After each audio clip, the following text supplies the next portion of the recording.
Wala. Karoon na lang. Ito yung buksan.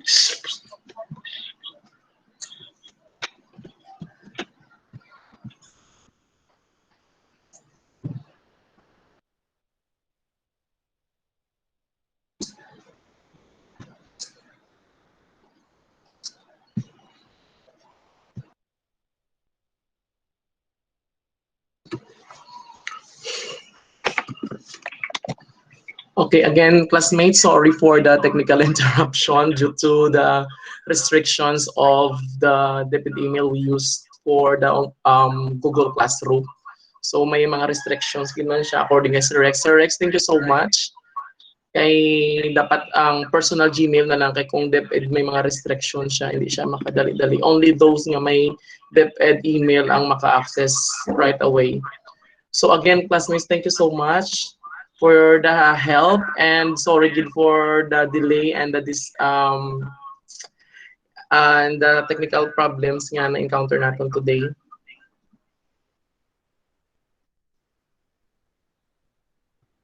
Okay, so I think we need to start now with our webinar. So good morning again, classmates. Good morning, Ma'am Bilbao. Good morning to our fellow participants. Okay, our classmates, and of course, our invited participants coming from the different schools.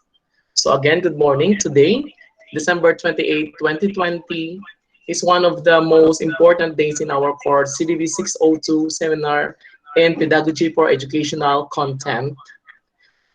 For we are at the climatic phase.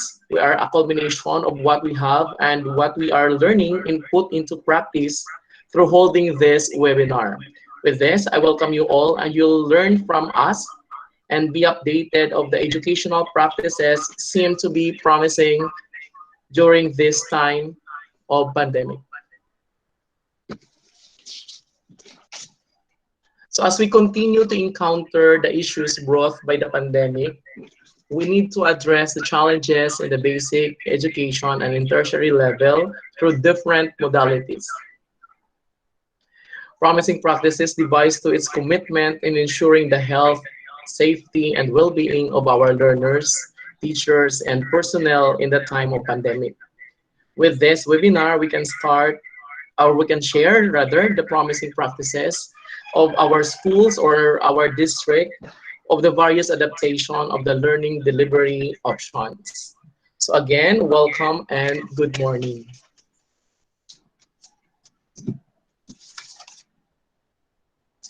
Now, please pause for a while for the singing of the Philippine National Anthem and to be followed by a prayer.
Mga kababayan, ang pambansang awit ng Pilipinas. Kayang magiging, Diyos na silanganan, alam ng puso sa titik mo'y buhay. Upang hinirang, kuyagan ang magiting sa manduduping. Di ka masisipin sa nagalang tutok sa simoy at sa langit korong ay hinatang tulakawin sa pagkaya minamahal. Ang isang lang matawad mo'y tagumpay na naghihinig. Ang pituloy at parang niya kailan ang hindi maghihinig. Lumang ang araw ng waragin pansing ka, buhay langit sa piling mo. Ang ibigaya ng kangay mga amin, ang mamatay ng dahil sa'yo.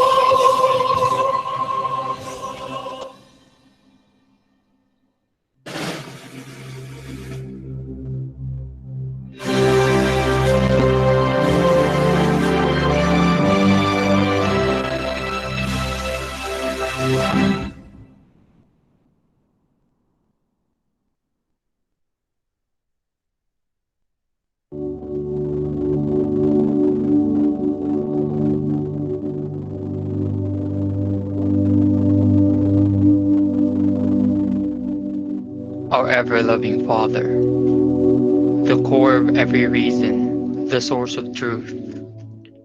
You who made the earth and the heavens are the ultimate goal of every knowledge seekers, the infinite wisdom, the cause of all that is good. We are truly grateful for this opportunity to gather together as a community despite the challenges we face each day. Yet you remained and gave us strength to carry on the responsibilities of bearing intelligence and using them for better purposes. We now humbly ask you to join us in our endeavor to explore the wonders of life in the world for knowledge's sake, that in whatever we learn today, we become more grounded to you, who is truth, who is love. We pray that you bless our speakers, the fount of your infinite knowledge, that they can share something worthwhile despite the limited time we have. They can channel all they know and share to us the beauty and truth of living as your child. We pray that you guide our participants, the seekers of your boundless knowledge, that they may continue to persevere in the search and be deemed worthy to share what they learn from today's session. Sanctify us, O Lord, not because we are worthy of it, but because we believe in your love and mercy, that at the end of the day, we can take home something that's amazing and meaningful. This we ask and pray through Christ our Lord. Amen. So at this point, watch the short video for our webinar, House Rules.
Okay, so again, so please check with our group chat, our registration link for us to be registered and to be part of this webinar this morning. So again, okay, I invite everyone to register with our registration links at the group chat for okay, to be part of our official participants of our webinar for this morning.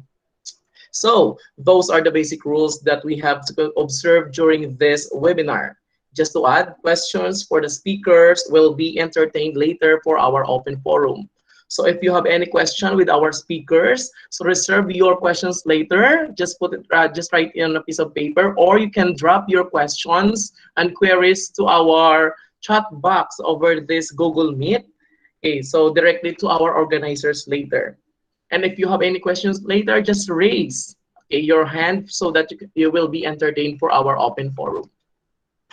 So at this juncture, allow me to introduce to you our participants of this webinar. But before that, let me introduce first our ever dynamic and supportive Dr. Purita Bilbao, our course facilitator and trainer. I also would like to introduce also our classmates from our course CDB 602, Seminar in Pedagogy for Educational Content, teachers, participants coming from Barotac National High School, Leon National High School, Santa Barbara National Comprehensive High School, and Vicente Andaya Senior National High School, all the way from the municipality of Sigma Capiz. Moms and sirs, welcome to our webinar on the promising educational practices during this time of pandemic. Now, let me give to you the rationale of this webinar. As we all know, the social and economic effect of COVID-19 is severe and has affected all agencies in the country without excluding the field of education. However, as educators, there are things that we can do to soften and blow and put the educational system in a better situation for the long term. We and the schools have particular rules to play considering the impact we have on the lives of our learners and the whole citizen in general. Due to COVID-19, education has changed dramatically with the distinctive rise of e-learning, whereby teaching is undertaken remotely and on digital platforms. Hence, it is our responsibility as educators to familiarize ourselves with these different platforms as not to hamper the quality of instruction we give to our learners during this pandemic. Open-mindedness, resourcefulness, and cooperation are the keys into immersing ourselves to the different educational platforms and practices that might help address our problems in the academe during these trying times. With this webinar, we also become part of the solution to the problem we are facing in the field of education. Without further ado, let me introduce to you our first speaker for today's webinar. Mrs. Joane Guerero, Faculty of Santa Barbara National Comprehensive High School, who will be talking about the utilization of radio-based instruction as supplement to modular learning. Ma'am Joane is a member of RBI team of Santa Barbara. The Santa Barbara Promising Practice, the use of radio-based instruction. Ma'am?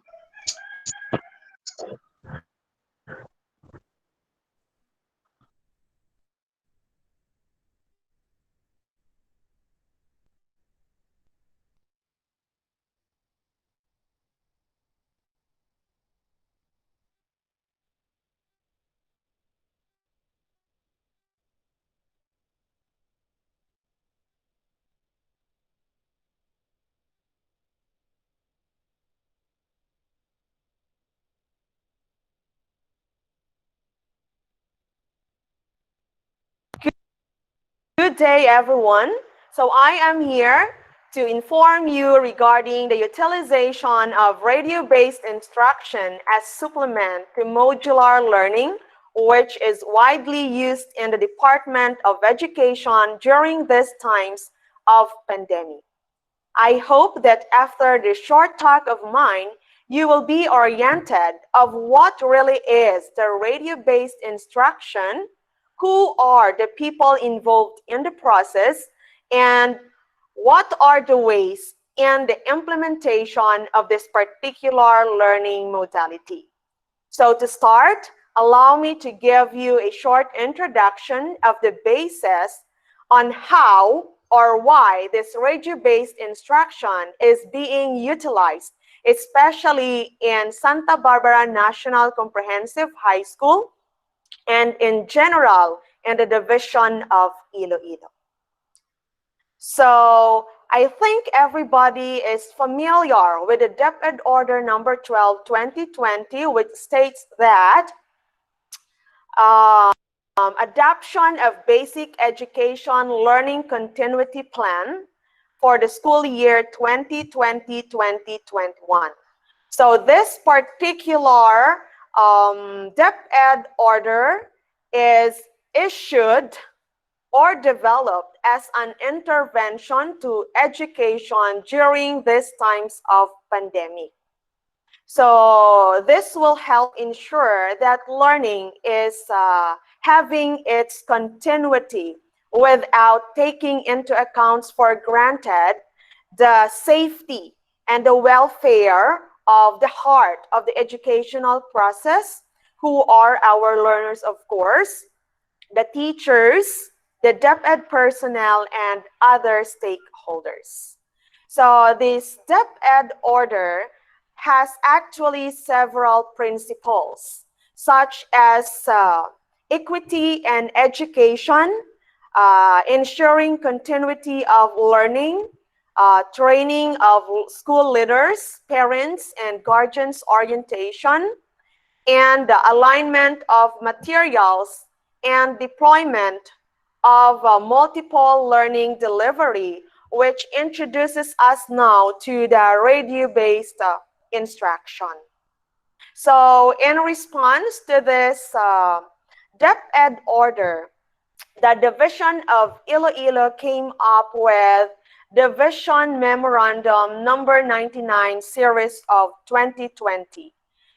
This aims in giving orientation on the use of radio-based instruction as one of the division's learning modality.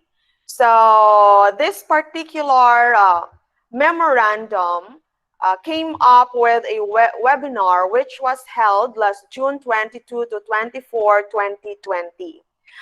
This webinar actually was attended by different division learning areas and LREPS, resource speakers, technical working group, division RBI production team per subject area and district, both from elementary and secondary.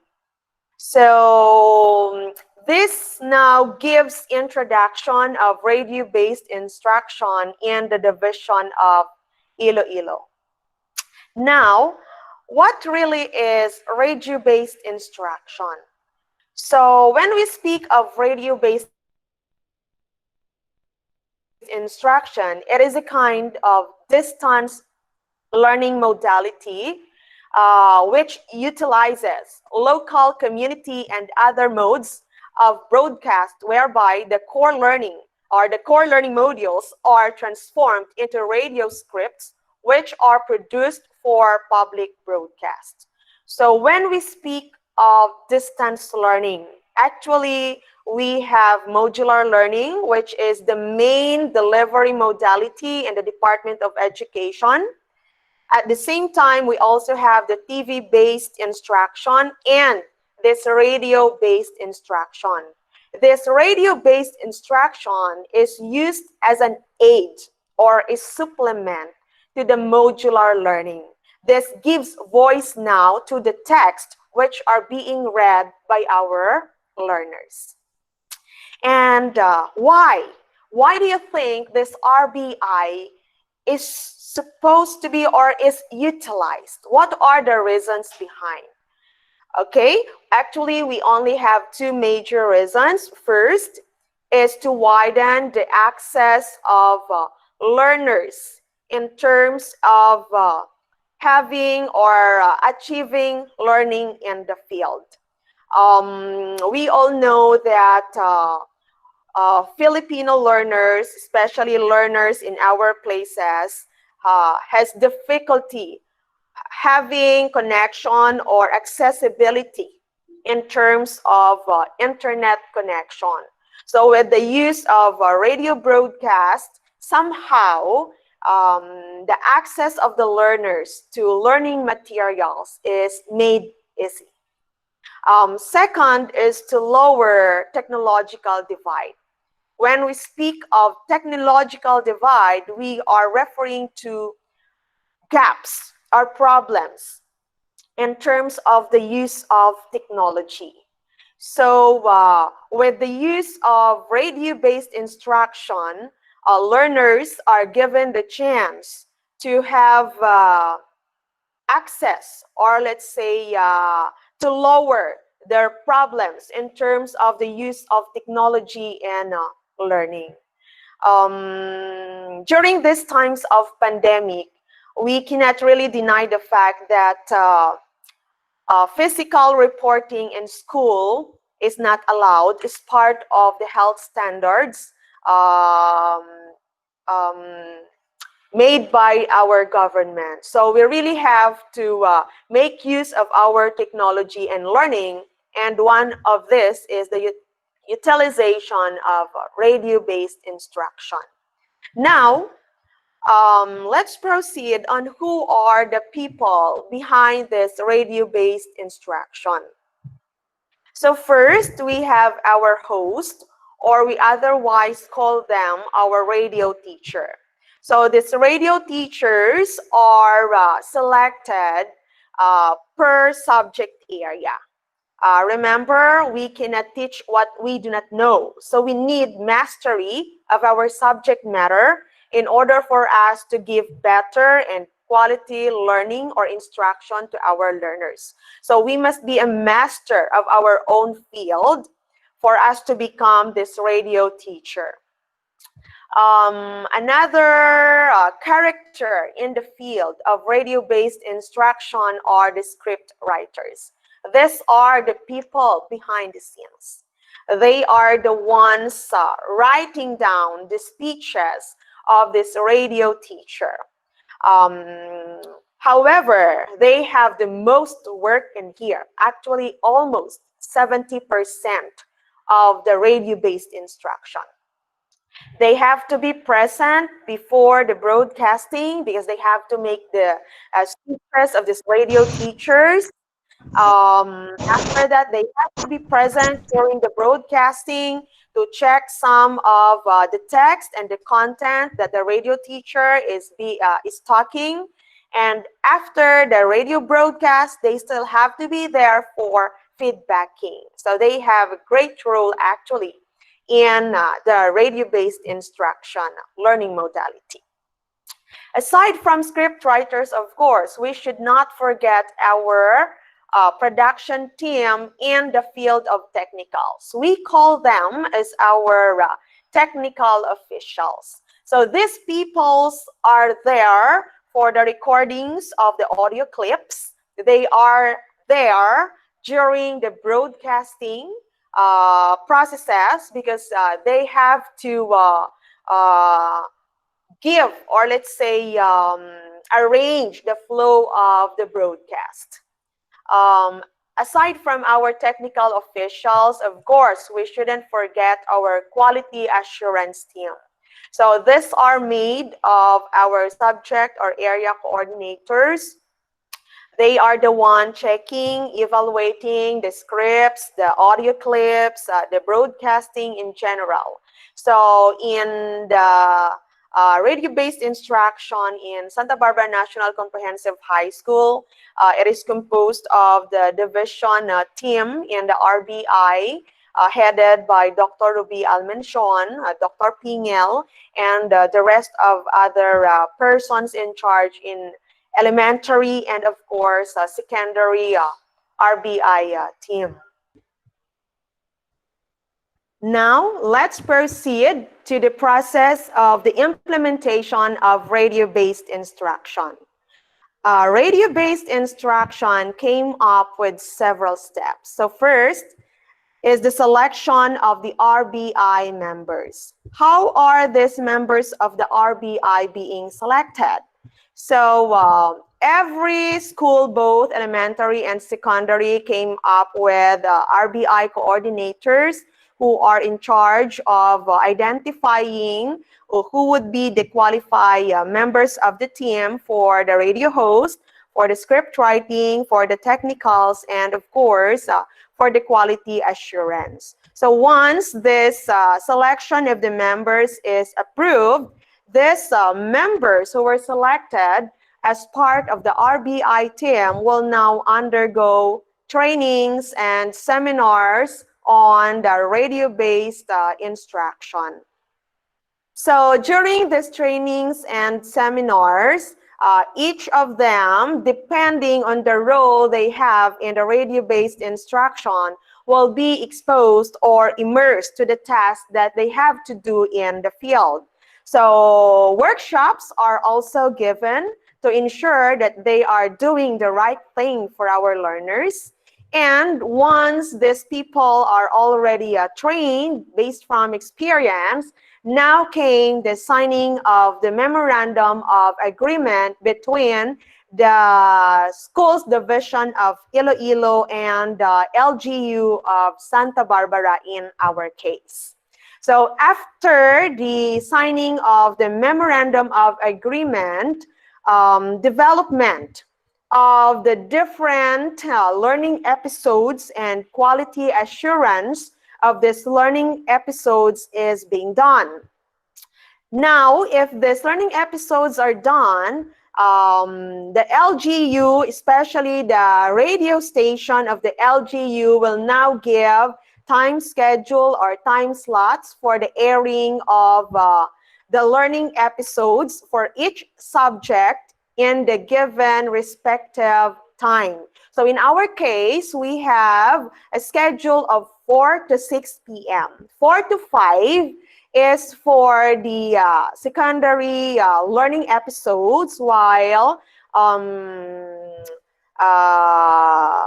to 6 is the learning or is the time for the learning episode of the elementary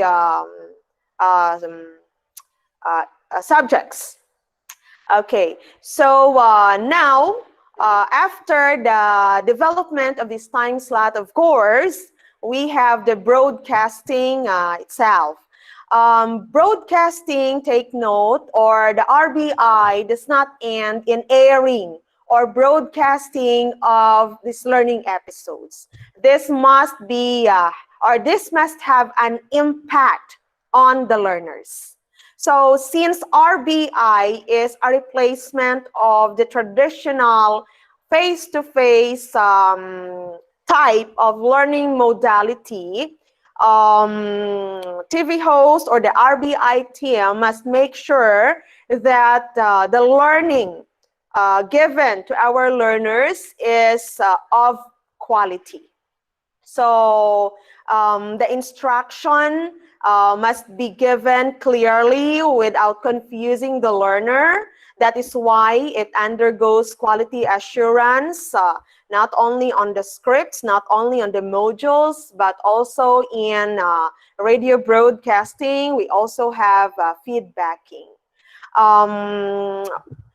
In the delivery of this particular learning modality, we have to make sure that learning is not hampered by pandemic. So we have to assure that everything is in quality and that government protocols are still observed during the airing of these learning episodes. So I think these are the process in the implementation of the radio-based instruction. Now just give me a little more of your time talking regarding the content or what is being put inside this radio-based instruction.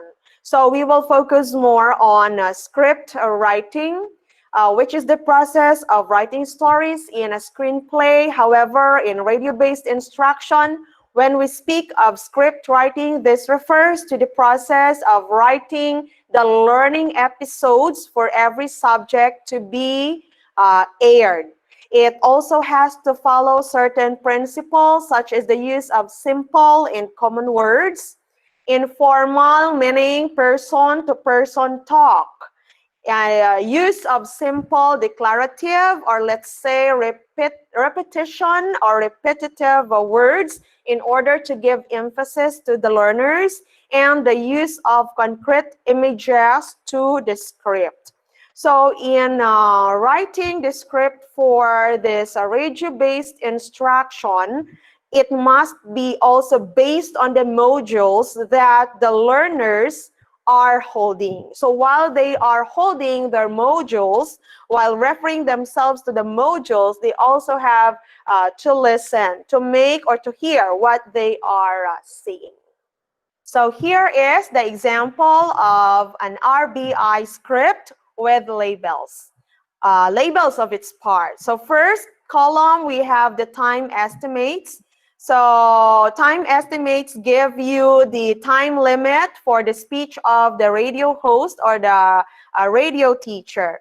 So just a tip, for every 100 words, it must only be like 1 minute time estimate. And then in the second column, after the time estimate, we have the technical instruction. So in technical instruction here, you can see whether there will be a music to be played after the speech of the radio host. Or sometimes you can find there the word infomercial. You will know what would be the next instruction after your speech as a radio host.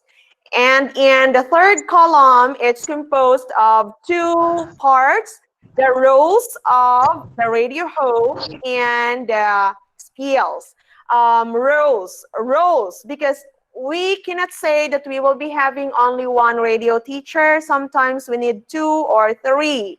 So they need to know who would be the first speaker as a radio host, who would be the second speaker or the third teacher on air, okay? And of course, the content of what this radio host or radio teachers will be talking is called our spiels. So for you to have a concrete idea, I want you to listen to this short audio clips of RBI learning episode from English subject. Radyo Kampiyon.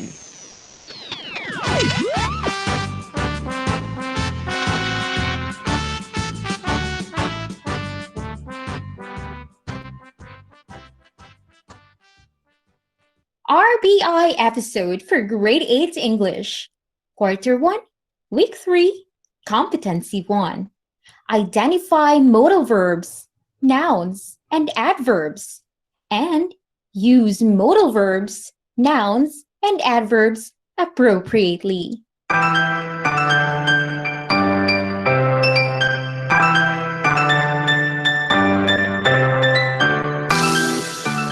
A pleasant day, Grade 8 learners! Today, we are going to learn about nouns, modal verbs, and adverbs. I bet you're all familiar with these from your previous lessons. Now, you will be learning the different functions of nouns. In addition, at the end of our broadcast, you are also expected to be familiar with modal verbs as well as adverbs. I'm sure you're all excited. Now, let us listen to your radio teacher, Teacher Frank.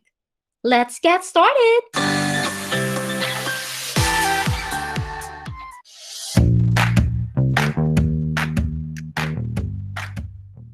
Let us begin with noun. Noun is a part of speech that names a person, a place, A thing or an idea. Noun serves several functions. What do you think are the different functions of a noun? First, a noun may function. Okay, so that's it for the learning episode in English.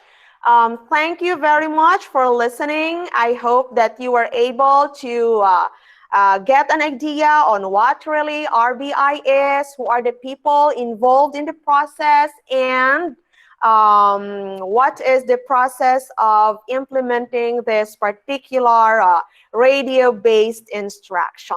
Kindly pick up a piece of paper and a pen. Reserve your questions in our open forum after all our speakers are all done with their talk. Again, good day and thank you very much.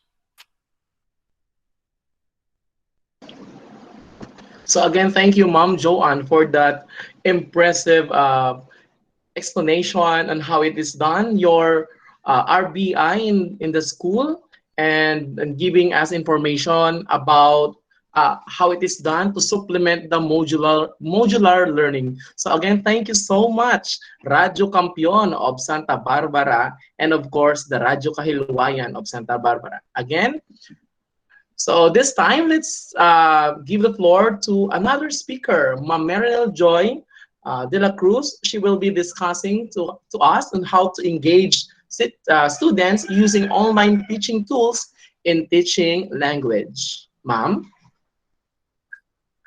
To our instructor in CDB 602 Seminar in Content and Pedagogy, Professor Purita Bilbao. To my fellow speakers, Mom Joane Guerero, Mom Lora Mei Jan Esquera, and Sir Ruel Casipe. To our classmates taking a PhD in Curriculum and Development at West Visayas State University. And to the teacher participants of Vicente Andaya Senior National High School, Barotac Viejo National High School, Leon National High School, and Santa Barbara National High School, a pleasant morning, everyone. The worldwide pandemic brought by the spread of COVID-19 has created abrupt changes and greatly affected the educational system in the Philippines. Provision of face-to-face classes was strictly imposed. So, the Department of Education mandated distance learning modalities to be adopted by the school that made teachers scramble to find resources and master varieties of remote teaching techniques in order to move students toward progressive and stronger understanding and to attain ultimate independence in the learning process. However, students find it difficult to learn and understand the competencies as well as to perform mastery of skills, since there are many challenges for both teachers and students have encountered in applying the different learning modalities. My topic, engage students in using online tools in language learning, will help the teachers overcome these challenges, and when these tools are utilized effectively and efficiently, it will enhance instructor and heighten students' interest, especially in the language classes. There are a variety of ways to help students practice speaking, listening, reading, and writing the target language. Kindly look at the picture and let me ask you a question. Which step have you reached today in upgrading your skills in teaching strategies and using different online tools in your class? Were you still at the bottom of the stairs? Or in the middle of the stairs? Or are you in a final hurrah at the top of the stairs? Congratulations to those who reach on top. To those teachers in the middle, you can do it. Few more steps and you will be there. To those who are still at the bottom, I know it is difficult at first, but later on, it will get better. I know teaching English is quite tough. Students may lose focus, do not understand most of the things you're saying, and make many mistakes on their way of mastering the competencies. As teachers, we have the responsibility to bridge the gap of these challenges, and we should make learning fun in the first process. So let's define what is language learning. When we talk about language learning, it's about facilitating knowledge acquired by the students through teachers in all the facets of language, its use, its speaker, its structure, and its delivery, with the hope that the students will learn enough to actually be able to speak the language. You see, language development is continuous and recursive. Students reflect upon the use of prior knowledge to extend and enhance language and understanding. While learning, incorporating them in the new language structure in their repertoire and use them in a variety of contexts. Students develop language fluency and proficiency. So what is teaching and what is learning? And how do they interact? Well, teaching is showing or helping a person to learn how to do something, giving instruction, guiding the study, providing knowledge, and causing them to know or understand. While learning is acquiring or getting knowledge of a subject or skill by study, experience, or instruction. Based on the definition, teaching cannot be defined apart from learning. Well, the reasons are teaching and learning should be integrated by the teacher in the process of helping students develop and apply strategies for comprehension, composing, and responding in varieties of situations. Teacher is guiding and facilitating learning, enabling the learner to learn, setting the condition for learning. And learning is a process of operant conditioning through a carefully paced program reinforcement. You teach according to E.F. Skinner. So therefore, positive and engaging learning experiences in the language-rich environment should be incorporated in all our teaching strategies. Students can be successful learner if we provide opportunities to use the language in many forms.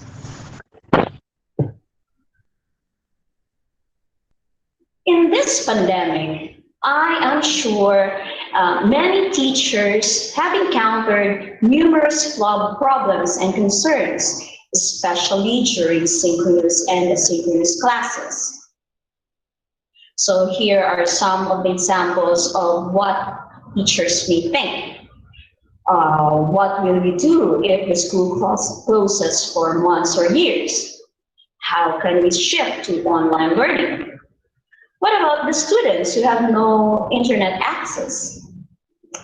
There is no digital divide, but there is a digital abyss, and the Philippines or rural or poor area are living at the bottom with devastating condition. What if, in the end, the school system decided that online learning is working just fine and the school will never open? Panic was perfectly understandable, especially if you are not prepared with the different learning delivery modalities and you didn't know how to properly utilize online tools in your classes. The sudden transition to remote teaching has led many teachers as well as students face various challenges, from not having access to the internet and to finding the proper tools to overcome the boundaries of online learning. So these are the most common problems those who are living in rural or remote areas. However, there are solutions to these problems. In order to overcome these challenges, teachers should anchor their teaching strategies and techniques to the learning theories and pedagogy that is applicable in this situation, the remote learning, like the constructivism or social constructivism of Piaget and Vygotsky in 1896, that there is a need for student-teacher collaboration, social interaction, construct their own knowledge using their own experiences, and social and cultural context in learning. The second one is connectivism of Thorndike, 1989. But the use of technology, navigating the internet, having visual face-to-face interaction, and exploring the diversity of network will enhance students in learning. And lastly, the discovery learning of Brunner, 1960, that through the interaction with the world by exploring, growing existing knowledge to discover facts and relationships and new truth to be learned, students will discover learning to their own and become an independent learner. Furthermore, students' learning will no longer be caged on a teacher-oriented learning, the pedagogy, but it will help students become self-directed andragogy and self-determined learners, pedagogy, who will become more focused on information related to their future careers, and they will become involved in higher order challenges and thinking where they will be on the center of their learning experiences in order to meet their professional needs and interests, according to Case and Kenyon, 2000.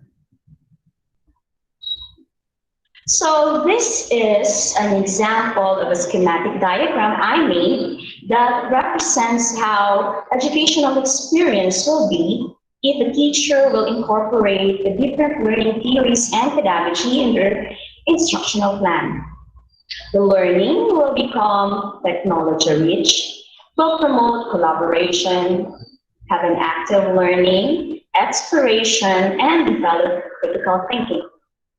Incorporating these learning theories will ease the burden of both teachers and students in the challenges of distance learning. So, what a teacher should do? There are plenty of online teaching tools that you can use to enhance the teaching and learning experiences of students in both synchronous and asynchronous classes to make it fun and fulfilling. So let's define what is an online teaching tool. So what is online teaching tool? Online teaching tool is an educational platform. It refers to any program or application or technology that can be accessed via internet connection and enhance the teacher's ability to present information and students' ability to access the information. There are many examples of online tools that are free to use. So here are some of the examples of online teaching tools to engage students in language learning. Here is an example of tools to enhance the vocabulary of students, like the word reference, elevate, Quizlet, and memorize. So these tools offer vocabulary games in which students will match the word with corresponding pictures and context clues. It motivates students to learn the language by organizing learning process in a form of game or a challenge. A teacher can also create a task, vocabulary task, using this application, like a Quizlet. The next tool is grammar. We enhance the grammar of the students, like the grammar check, the language tool, Grammarly. It is a writing assistance for students. This can be used to check their spellings and their punctuations. This is suitable for students in high school and colleges where they are submitting long essays or reports. It will lessen the workload and improve their writing skills. Another tool is to enhance the listening and the speaking skills of students, like the tune-in, the verbling, and the voice thread. These are examples of online presentation and collaboration tool that allows for creating multimedia slideshows and commenting using voice, text, audio file, or video. Students or teacher can upload their video or picture, and what's good about this tool is that students can record their comments, suggestions, questions, and do it interactively. Students will also improve their critical thinking and speaking skills. And of course, they can work as a group, and this can be done asynchronously. The next one is, this is to enhance the reading skills of students, the Dream Reader. Well, this is an example of a website. This is a great source for students who want to practice their reading skills. This website upload new articles in a daily basis, and it has quizzes to test the students' knowledge about the articles. Another example is a tool that can use in collaboration or collaborative working. This one is what you call discussion board or Google Docs. The discussion board or Google Docs is also known as bulletin board, used to post information, ideas, questions, and enabling others to respond asynchronously. This platform allows students to make a considered response because they have time to think about how to respond and reflect on what they want to write before posting. Its looks and its feature are almost the same as the Microsoft Office Word document. So if you want to access the Google board or the discussion board or Google Docs, you need to access it by searching in the Google browser, type the word Google Docs in the search engine. It will direct you to a hyperlink of the tool. Click the link to access it. But see to it that you are able to log in using your Gmail account, so that you can use the full features of the Google Docs. So here is an example of the output using Google Docs. As you can see, students use this platform to work collaboratively, and the students write their ideas in the discussion board and share what they know about a certain task assigned by their teachers. The next one is blog, or writing a blog. Well, blog is an information portal or an online diary that enables students to share information and to think deeper in relation to their learning and engage in discussion. It also enhances metacognitive and self-regulatory processes because, like in Google Docs, students have time to think about how to respond and reflect on what they want to write before posting their outputs, like essays, reports, poems, short stories, or novels. This tool can also enhance the skills like critical or creative writing skills of students within the blog. So the teacher needs to carefully design guiding questions to elicit purposeful reflection to the students in order to enhance their critical thinking and creative writing skills. So here is an example of a blog where you can post your outputs. The benefit of a blog can make or help students to see and realize the progress they made from the earlier stage or to the later stage of their output making. Students can make their blog more personal by designing it based on their creative personality. So another one is the Wikispace.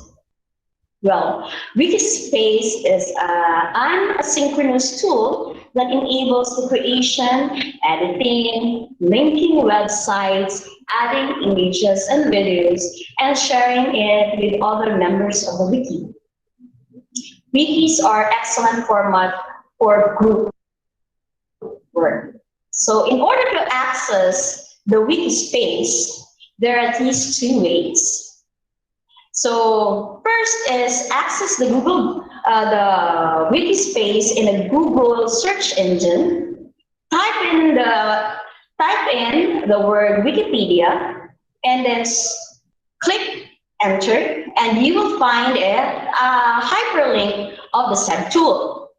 Click the link to access and make sure to create or log in to your account in order to create a new page in making and writing a new article.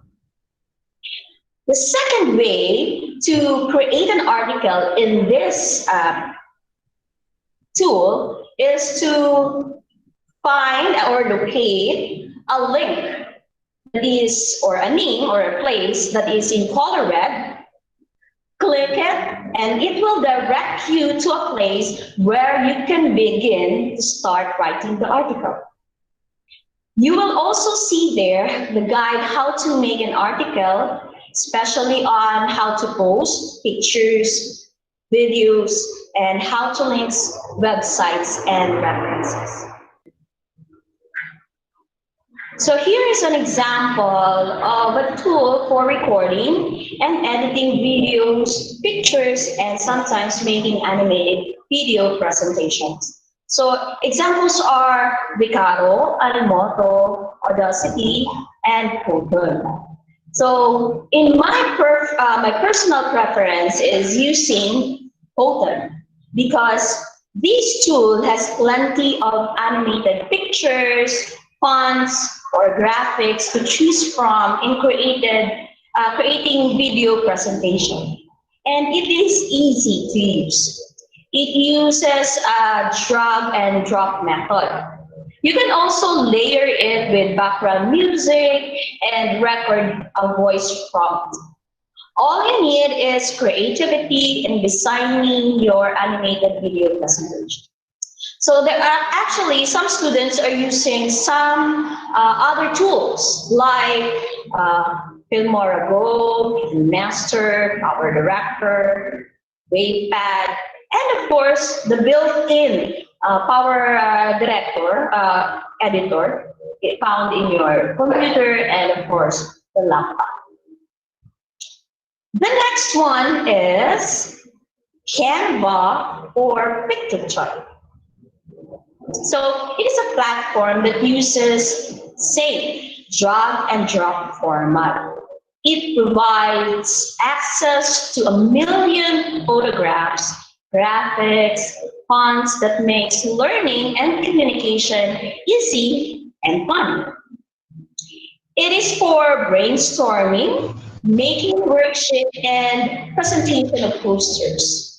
Your whole class can design together and encourage them to create an attractive and artistic project or output. You can also use this platform in designing brochure, infographics, invitations, and some projects. You can access Canva by typing in the browser canva.com or download and install the application in your cell phone. Well, good news for DepEd teachers, you can access Canva using the premium account. All you need to do is to type Canva for education in the Google search engine, and it will direct you to the hyperlink of the said tool. Click the link to access the website, and before you fill in the registration, upload your DepEd ID or PRC ID for validation. Make sure to create first or log in to your personal Canva account using your Gmail or DepEd account. Then proceed to the registration and link your Canva for education to the account you made in the Canva. So in Canva, there are plenty of features that a teacher can use, Well, you can connect this personal Canva for Education account for free, especially for your class. You can share it by inviting the students to your Google Classroom. So here is an example of a Canva or picture chart outputs of the students. As you can see, the output shows attractiveness and creativity. Students can also share the link so that other students or teachers can access the raw layout or export a soft copy once the output is finished. Another example is making a Padlet. Padlet is an online virtual bulletin board where students and teachers can collaborate, reflect, share links and pictures in a secure location. Padlets allows users to create a hidden wall with a custom URL or link that only the teacher and students can access. Students can create their own Padlet or join the Padlet made by their teacher. And students can also create their own outputs or answer the question of the teacher, which can be done either in a synchronous or asynchronous method. So here's an example of the output of a student. The student uses a chart to create association and comparison of two ideas. So you can use Padlet if you want to, for example, write down your hobbies to your career, or your class notes to your final exams, or your mood board to your runway shows. The Padlet can help you organize your ideas in certain point of your life. The next one is the game-based learning platform. Examples are quizzes, Show, Visualize, Kahoot, Socrates. So these are learning games, user-generated multiple-choice quizzes that can be accessed via a web browser or an application. You can use this app to review students' knowledge for formative assessment in synchronous class. You and the student can monitor the student's performance by looking at the line or bar, or sometimes pictograph, of the students who got the top score or belong in a top 10. This tool will motivate students, and of course it is fun because it is an interactive game. The tool also includes trivia questions, or teacher can create multiple choice, your own multiple choice test. And the last tool is creating a personalized website. Well, some of the examples are Google Sites and Weebly. So these are platforms for creating websites, sometimes blogs or e-portfolio. It uses the drag and drop method. You can also create sites and upload your instructional materials that only your students can access. Okay, so that's it. That's all the tools. After describing some tools that are associated in technology, one very important technology asset is of course, us, the teacher. Just remember that technology may play a vital role in providing access to educational resources and opportunities for learners. And it somehow replaces some of the things that teachers do, But technology can never replace a teacher because a teacher is the main person in helping learners to have access to technological capabilities, and human connection between teachers and students is still essential to learning development. Furthermore, the teacher is the one who plans for the goals of the learner, monitors their learning progress, thinks of the different strategies based on the student's needs, and evaluate if they were able to achieve their target or learning competencies so that the teachers can decide whether they can proceed with the new lesson or provide enhancement or remediation to their students. The teacher always do this process in a cycle until the student achieve mastery. Like this example of visual, the goal-oriented instructional model, or GOLIN. So, what educational tools do you usually use? Well, my advice for you is to use user-friendly online tools and practice until you master how to use its feature. Encourage and teach students to utilize these tools so that it will be easier for both teachers and students to implement the different learning modalities and still can achieve quality education in this pandemic.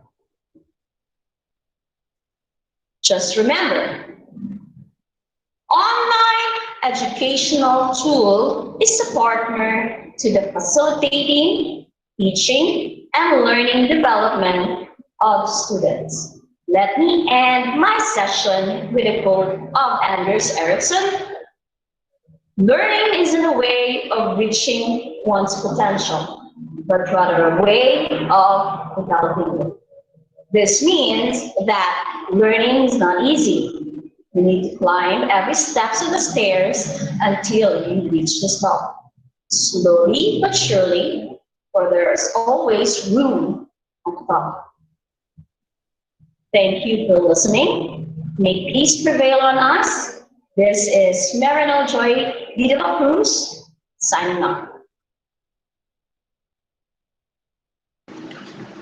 All right, thank you so much, Ma'am Marynille, for discussing us on how to engage students using online teaching tools in teaching language. So if you have any question, just reserve it later to our open forum. If you have any question with online teaching and RBI, so please drop your question to our chat box in our Google Meet, and later we will entertain all those questions and queries. So this time we will proceed and we will continue to the talk of Ma'am Lora Mei Esquera to talk about the utilization of social media as supplement to modular learning. Ma'am?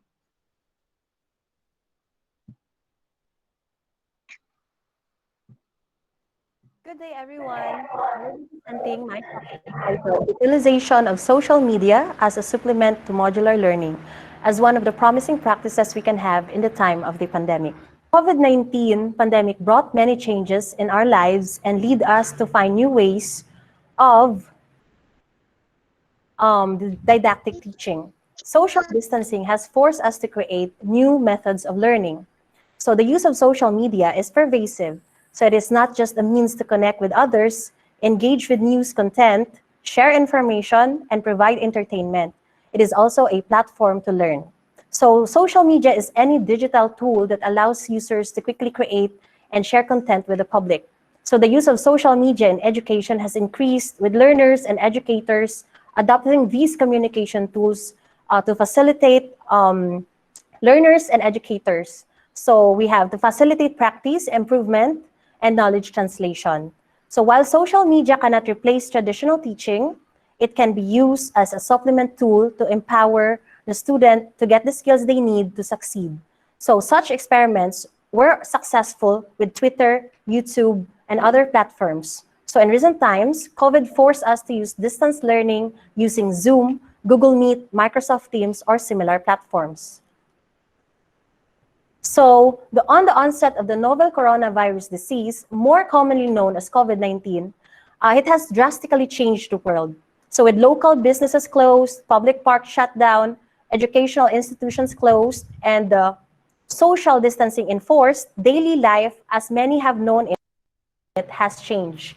So COVID-19 has had an especially drastic impact on the educational system. So all over the world, schools of all levels have canceled in-person classes, including primary, secondary, and tertiary schools, affecting the learning environments of over 1.5 billion students. So these closures have increased the importance of implementing new educational techniques, educational technologies, and utilizing digital learning. So this is where the Department of Education came up with the implementation of learning distance modalities. So we have here the different learning delivery modalities, which we have the face-to-face, which is subject to physical distancing and minimum health standards. We have the blended learning, we have the distance learning, the homeschooling. So as what Secretary Leonor Briones said, that education must continue. So the learning delivery modalities that schools can adopt may be one or a combination of the following, depending on the COVID-19 restrictions in the particular context of the learners in the school or locality. So distance learning refers to a learning delivery modality where learners takes place between the teacher and the learners who are geographically remote from each other during pandemic.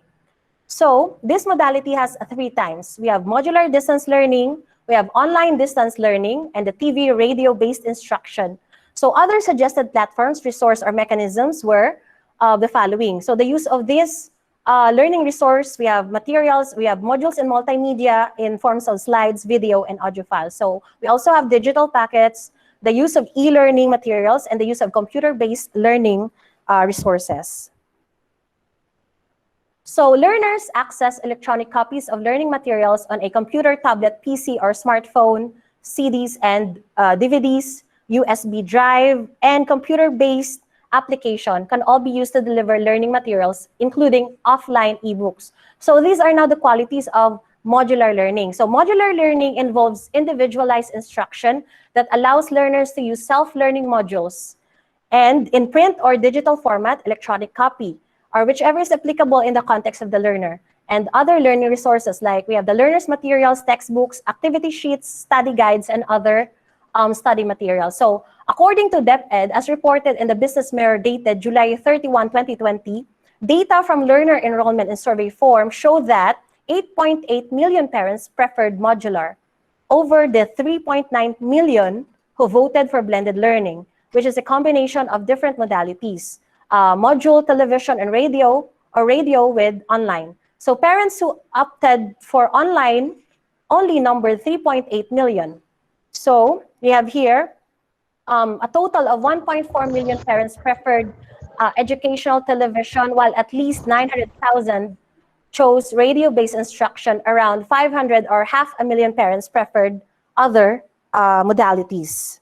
So our school, for example, is one of those schools that have chosen modular learning as its learning modality, since almost 80% of our learners are situated in the mountainous area and internet connectivity is limited. So only learners in STEM or special science class somehow encouraged to attend an online class, and the rest are in modular learning. So we have here, blended learning is the second most preferred modality by parents according to a DepEd survey. So to supplement the learning of students using modular learning, one promising practice of schools is the use of social media applications. So the innovations, the use of social media is one form of an innovation. So that is found anywhere, no? So we, the teachers, as innovators, find ways to introduce different social media applications to supplement the learning of students in modular modality. So we motivate our learners and expose them to the use of different applications to elevate and supplement their modular learning. So this practice now leads to blended learning. So what is social media? Social media is a collective term for websites and applications which focus on communication, community-based input, interaction, content sharing, and collaboration. So many individuals will use social media to stay in touch and interact with friends and family. while others use it to communicate with different communities. Businesses will use social media as a way to market and promote their products. So in education, it plays a vital role to ease and supplement the learning of students. So social media has become larger and more accessible thanks to access to mobile applications. So we have here the learning theories related to the use of social media apps. So we have Discovery Learning by Jerome Bruner, where we make most of new technologies and social media applications. So we have also best practices and concrete ways of using social media to empower learning. And then offer wide new range of new possibilities or tools and exploration and application on educational apps, develop creative and problem-solving skills. Next, we have Constructivism by Vygotsky, where student-teacher collaboration occurs, form online collaboration and meaningful interaction, develop sense of ownership in their original work, and the utilization of Web 2.0 tools. And another is Connectivism by George Siemens. So this is all about social interaction in the digital era, online collaboration, diverse use of network and connectivity. So the point of theoretical training is to raise the consciousness of the issues involved in teaching, to consider experiences from different perspectives, to provide new information, all of which may change how we as educators would approach practice. So there are two essential aspects of theory: the theory of pedagogy, how to teach, essential to all teachers, and the theory of content. So in this case, we have linguistics, including second language acquisition. So over time, with experience, these two bodies of knowledge should merge with what Schulman has called content pedagogical knowledge, or knowing how to teach and what we know about our field. Okay, so we also have here another approach. We call it the personal learning environment. So the personal learning environment, or PLE, is a new approach to using technologies for learning. Characteristics of PLE are the following. So we have here individual control over tools and contents, aggregation of contents, the integration of services, and no space and time limits. So why personal learning environment? So we all have a unique mind. Our learners are unique, have unique minds. So learning works best when you take advantage of the special ways that you receive the process and process information. So remember in your mind that meaningful means memorable, interesting means easier to remember and understand, pleasant and stimulating means motivational and productive. So most of the elements that would maximize learning do not happen in the classroom or laboratory. So teachers must present information to an entire class so they can focus on just you, but you have to create your learning model. So the good news is that thanks to the internet, those resources are all out there.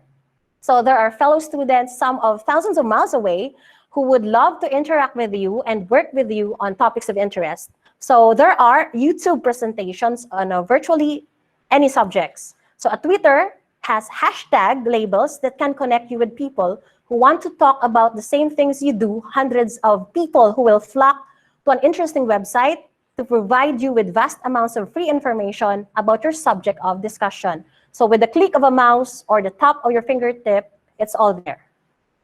What is social media language learning? Social media language learning links interactive social media channels to language learning. So this enables students to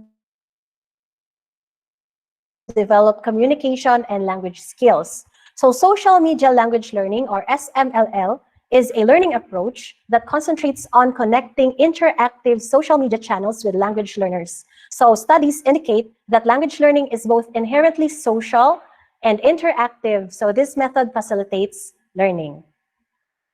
So how social media help language learning?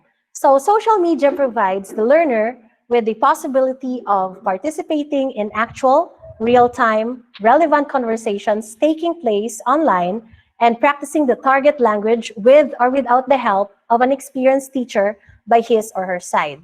So SMLL isn't just about surfing the web, watching random videos, or clicking interesting links, although some form of each of these is at least a logical component of the method.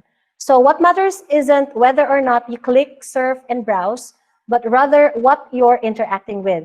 So we can motivate learners to focus on language learning, that there'll be time for random stuff. So they open only sites that encourage them to stretch their language skills. So social media adds an element of interactive fun to the language learning equation. And when something doesn't feel like work, we tend to apply ourselves just a little bit more with seemingly less effort.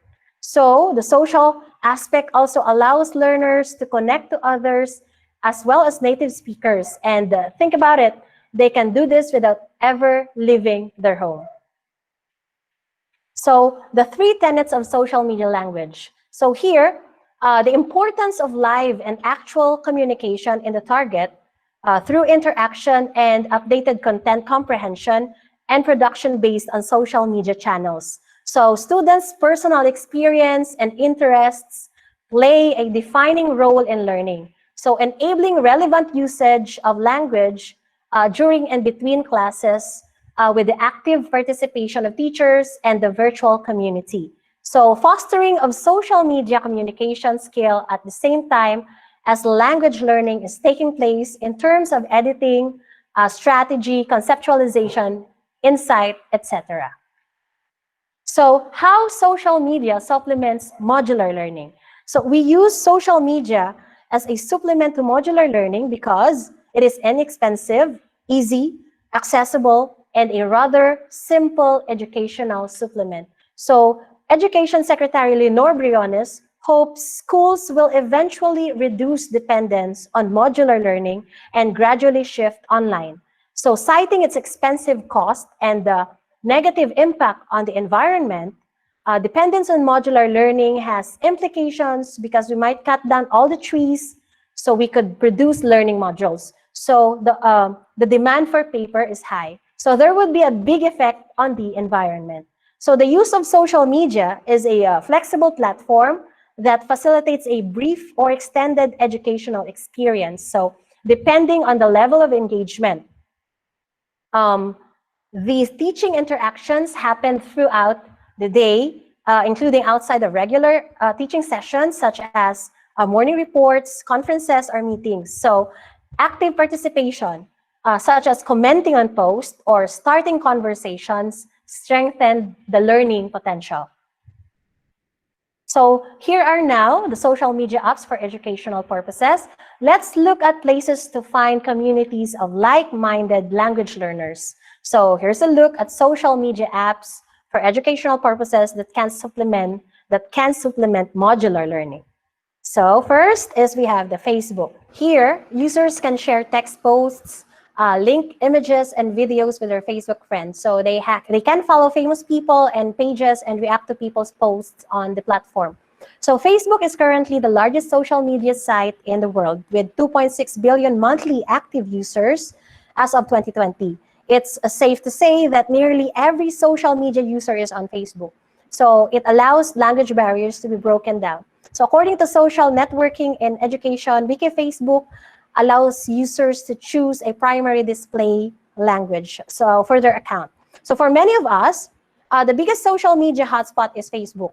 And it's great if you're committed to meeting language learners. So there are groups of various and specific languages, and some groups communicate solely through the target language. It becomes an immersive social media experience. So the idea is to learn through socializing. So it doesn't matter where you hang your hat as long as you get to know your new friends. So personally, I use Facebook in my English class to create a group or a page for the posting of announcements. So Facebook group have features like rooms, watch party, photos, events, files, and albums. So this is much better when we post files because it's easy for our learners to access files that are uploaded. So this could ease access to modules that are uploaded online. Okay, next is Messenger. So this platform is simple and easy to use. So you can send text, photos, emojis, GIFs, and stickers. So it offers numerous features to create a fun interaction. Messenger is a social messaging app attached to Facebook. It currently has 1.3 billion users and is one of the most popular messaging apps. Originally, Messenger started as a feature that was included as part of Facebook's interface. So you need to be in the Facebook app to access your messages. So as it grew in popularity, Facebook made a separate app to make messaging even easier. So Messenger also enables you to integrate chatbots. So chatbots are becoming increasingly popular among learners and educators because they provide a way to give communication service without someone needing to be present. So it's also a great way for sending automated reminders or announcements. So this is an application where we are all familiar with. So we can create group chats to communicate with our learners regarding some announcements or clarification with their modules. So we use Messenger to entertain queries from learners and parents. So if you have Facebook profile, Messenger is already included. So it's a great free tool that allows you to provide better service to your learners. Okay, next is blogs. So blogs, weblogs or blogs are one of the many forms of social media. So a blog is an online platform that people can use to express issues related to their lives and different viewpoints they may have. So now that you have hopefully found a Facebook niche, add to that with some fun and interesting language learning blogs. So we have WordPress, Blogger, and Tumblr are just a few of the applications our learners can use for blogging. So bloggers write in countless languages from nearly every spot in the globe. So they provide a perspective and a slice of life from places that can seem new and exciting. So lots of them come from countries that many of us won't see in our lifetime. Okay? So, but we can interact with those who live there and see what goes on the spots we dream about. So blogs can increase a user's language competence. So when writing in a blog, it is done to express feelings and to be creative, but as a result, language learning can be achieved.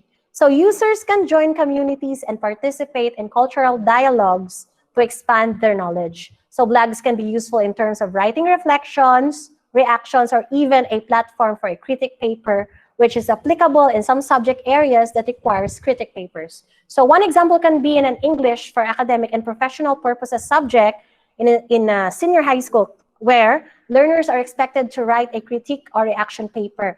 So they can write it in the form of a blog. Here, thematic learning can also be achieved because since there are subject areas that can be integrated for critic writing, so there will be ease of learning. Okay, so next, we have vlogs. Vlog stands for a video blog or video log, and it refers to a type of blog where all of the content is in a video format. So vlogging can be a great way to engage with your online audience and find new followers. So, and if you aren't a fan of writing, it can be an alternative way of getting your message out there. So vlog posts consist of creating a video of yourself where you talk on a particular subject, such as reporting or reviewing a product or an event. So it can even serve as a way to share your artistic processes or provide a tutorial guide on a creative practice or a particular topic. So some vloggers even use it as a means to share new performance, art, or music that they have created. So just like vlogs, you can vlog about almost anything. So the term vlog is also used by video streamers or YouTubers who don't use a blog but post scheduled update via other means like YouTube and other video websites. So their profile often promotes them as vloggers. So you can also do live broadcasts from social media channels such as Facebook and Instagram. So once you create your video and edit it to make it look and sound great, you can upload it online or end the video within a post on your blog or website so your followers can see your latest update. So a lot of educators are already engaging in vlogs, which can be useful in their lessons, and others post it in YouTube to gain followers or subscribers. So gaining a high number of subscribers or views can make you earn a silver or gold or a platinum recognition. So you can also earn from it. So here, vlogs are useful for learners who want to showcase their communication skills and one way to promote self-confidence. Okay, and next is YouTube. So YouTube is the largest video sharing social media site in the world. So it lets users upload videos on the platform, view videos from other users, and interact with them. So in 2019, YouTube had an average of 2 billion monthly active users. Users spend an average of 40 minutes watching videos on the platform. So YouTube is a social media goldmine for our language learners. So to get the most out of what's available, search using hashtags related to the language you want to learn. So the point is, keep looking until you figure out what social media language learning resource and the strategy best fits your lifestyle. So language learning is a personal endeavor with no one-size-fits-all method.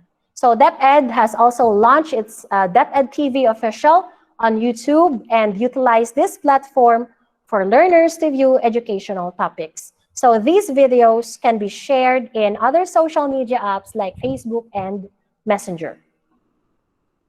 And next is Instagram. This is a highly visual platform where users share videos and images. So you can use Instagram stories and live features. So it is very popular among the younger generation. So according to Statista, 32% of users are aged between 18 and 24, and 33% are aged between 25 and 34. So several Instagram users dedicated to teaching their native language or a different one they have learned have garnered a substantial following. So the account take advantage of Instagram's translate feature and use the social media network's visual responsiveness as a tool to interact with and teach non-speakers basic vocabulary. A major perk of using Instagram to connect with those who speak another language is the C translation feature. So individuals can not only adjust their language settings, but they can also use the C translation feature to see translations for captions and comments in posts. For example, it is easy to use this feature when the native speakers uses vocabulary you do not understand. So another newer feature of Instagram are the stories. So Instagram stories appears at the top of your Instagram feed when you select stories. So you will then be able to view videos and other content. So these stories only last 24 hours, but they offer great opportunities to interact with other users. So stories are fun, but they are also another way for you to hear and see a foreign language. So learners can post pictures or messages or sometimes cryptic messages to get the attention of viewers. So creativity in taking nice pics and videos that can be learned by students. So if we want our learners to learn, encourage them to be not a lurker. So social media is designed for you to be social. So this means they should go beyond liking a post to commenting and responding to comments about other users leave on your posts. So plus, if they are trying to learn a new language, it gives them ample opportunity to practice. Okay, next is Twitter. So Twitter is a platform that lets users stay on top of trending topics and engage in relevant conversations. So in 2019, the platform had over 330 million monthly active users. So while it doesn't have as many users as other top social media sites, it does have a highly engaged user base. So Twitter users send out at least 500 million tweets per day on average. So Twitter is for interaction, connection, and learning in a target language. So using Twitter to read tweets in a foreign language can be a fun learning device. So there are no overthinking things, and it has the appeal of casual sharing information. Okay, so if you are thinking of learning a new language, Twitter is the perfect place to start. So it might be an unusual concept, but it really shouldn't be. There are loads of ways, and the world's most popular microblogging platform can help you master a new language. Okay, so Twitter promotes conversational writing. It connects students beyond class and a unique and practical communication. How can we use it for language learning? So by following conversations, following people, twittering in a community, they have this Twitter literature, and then Twitter conversations in class. Okay, and LinkedIn. So this is a social media site for professionals. Members can expand their professional connections on the platform, showcase their portfolios, and search and apply for jobs. So the platform has grown rapidly over the years and currently has 690 million members. So professional networking platform useful mostly to educators. So here, it is also an excellent platform to share your professional expertise. It allows members to publish blog posts that reside on the platform. So for educators who would like to have access to PowerPoint presentations, they can use SlideShare, while Scrib is for books, documents, podcasts, and etc. So this can be useful, especially in module making and for writing learning activity sheets for learners because it has vast educational topics. And we have WhatsApp. This is a messaging app that lets users share text messages, images, voice notes, audio files, documents, and videos. So it has grown exponentially over the years and had about 2 billion monthly users as of March 2020. So along with its growing user base, the platform has also introduced many new features to make interactions easier among users. So while users could only make one-on-one calls before, it now has a group calling feature. So they also introduced a WhatsApp status feature that allowed users to update photo, video, text statuses that disappeared after 24 hours. So WhatsApp is one of the applications that keeps the globe connected. So over 1 billion people in 180 countries keep in touch using this social device. So connect with people or your learners in a distant land and practice your language skills. It's easy to interact with and learn from those who post in your target language. Okay, next is the Snapchat. Snapchat is another highly visual social media platform that's popular among the younger generation. Users can send snaps to each other and update 24-hour statuses, just like on WhatsApp and Instagram. So this is a spot for posting photos and messages that are available only for a short time. So this can also encourage language learning. So with users worldwide, there are plenty of people who can help with pronunciation and grammar issues. So you can post a short video of yourself speaking and ask for critics, and then view replies on other user accounts. Okay, and then we have the Pinterest. This is a virtual scrapbooking social media site and is therefore highly visual. Here, users can create theme boards and add images and products to the board. Brands can even create shoppable pins through which users can directly make purchases.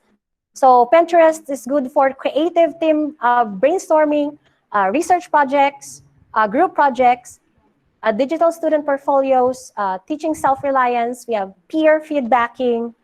We have collaborative stories, photo journals, community news, and then current events. And we have also, it is also good for a lot of differentiated learning. Okay, and next is Wattpad.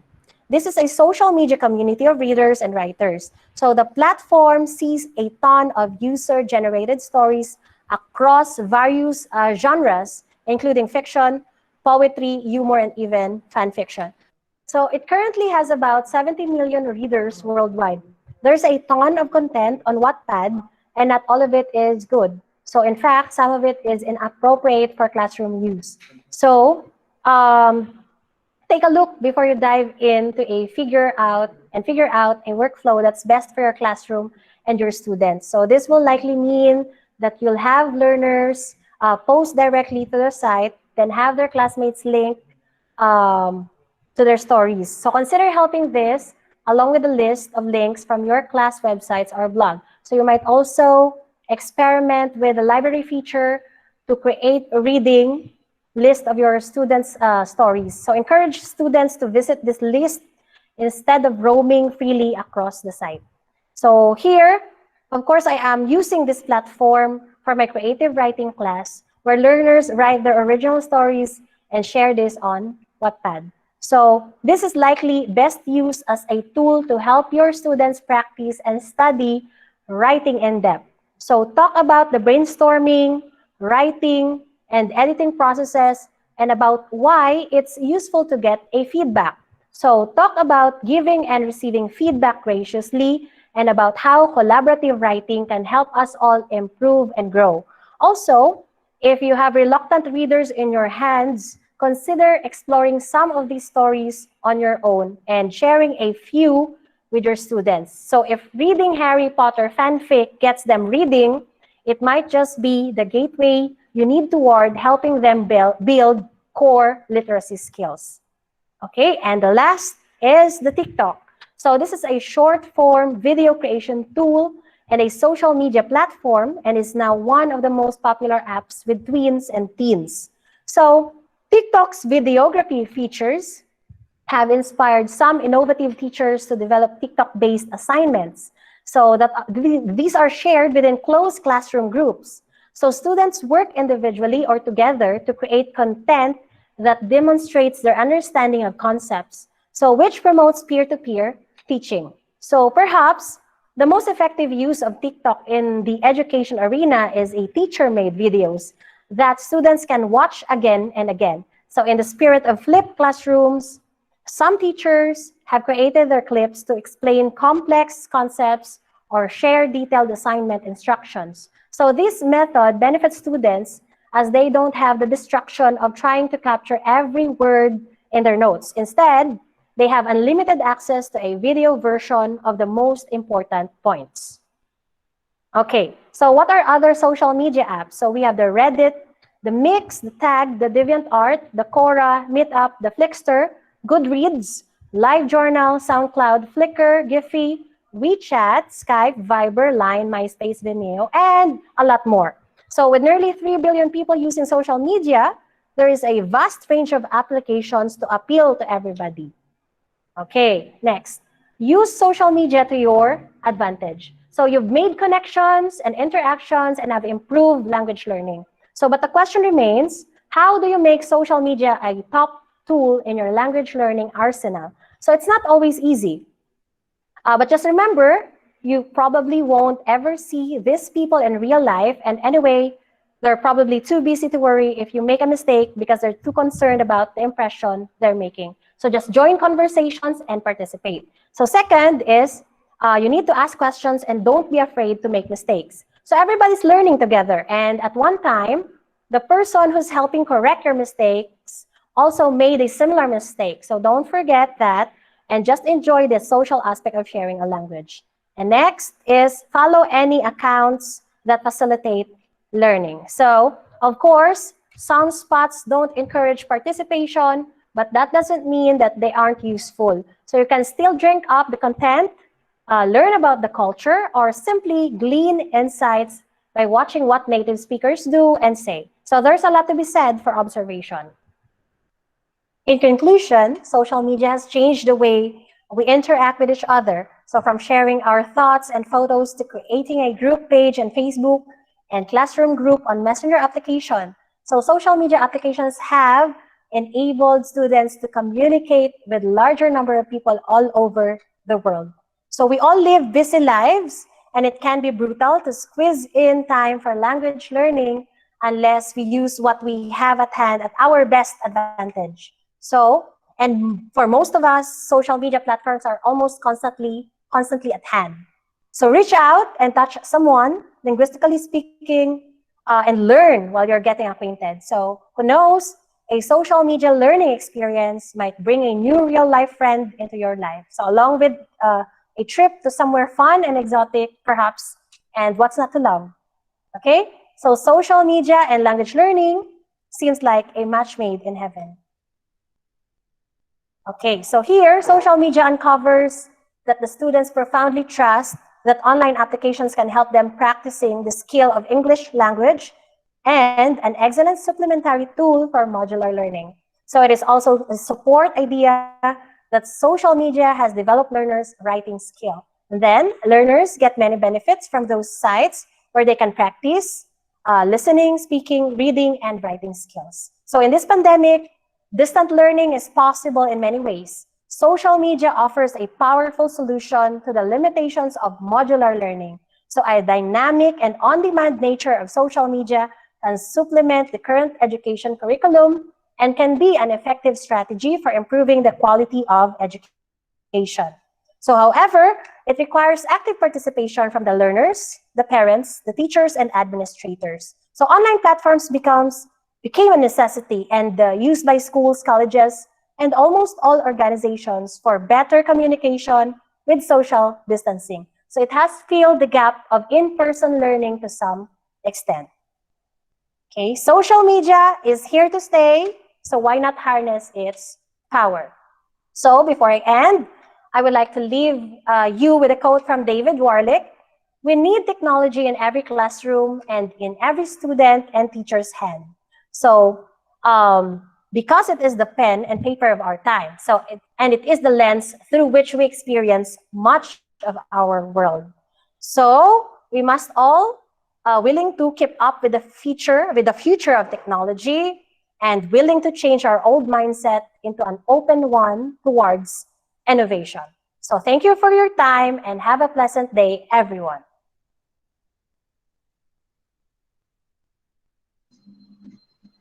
Thank you so much, Ma'am Lora, for that impressive presentation about the utilization of social media in supplement to modular learning. So this time I will share to you my talk about the learning in the inclusive education in the time of pandemic for the alternative learning system.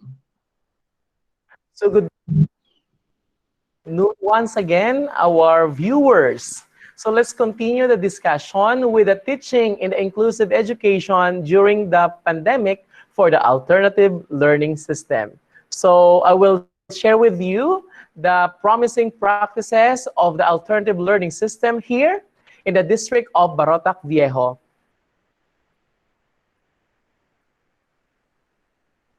Alternative learning system, the other side of basic education. A parallel learning system in the Philippines that provides a practical option to the existing formal instruction, catering diverse learners with special needs and interests such as dropouts, persons deprived of liberty, indigenous people, adults, senior citizens, and the like.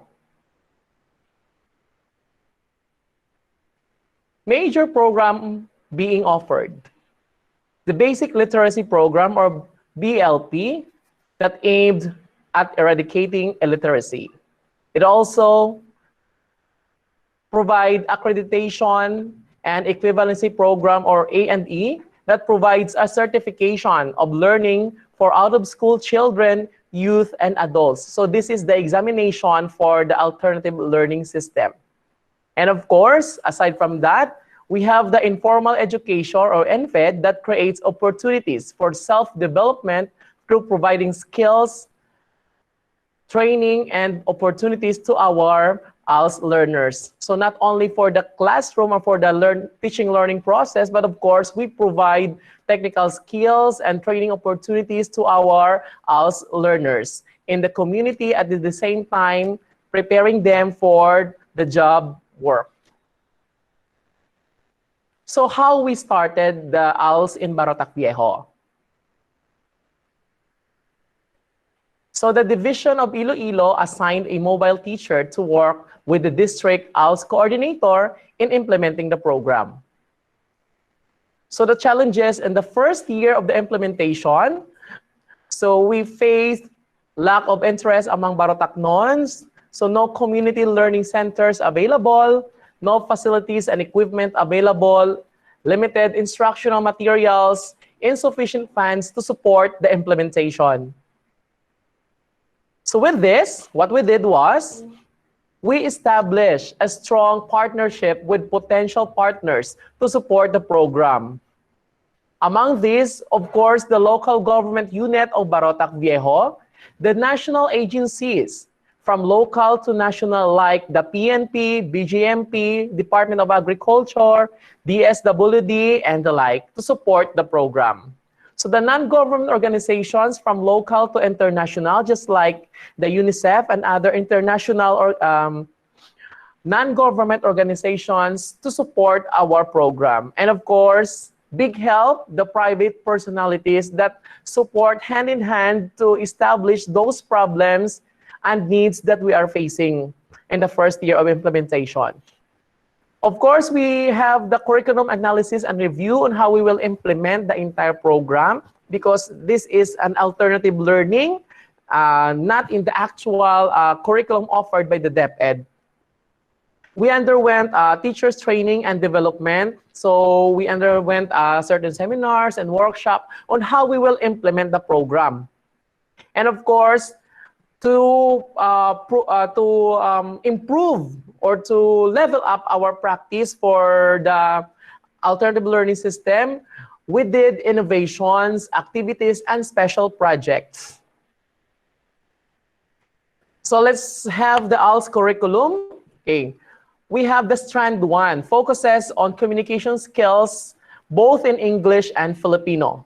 So for English, okay, the curriculum focuses on listening, speaking, viewing, reading, and writing. Same with Filipino, nakatuon sa pakikinig, pagsasalita, panonood, pagbasa, at pagsulat. And for the strand 2, for the scientific, literacy, and critical thinking skills, focuses on how to apply the critical thinking skills and problem solving in the daily life situation.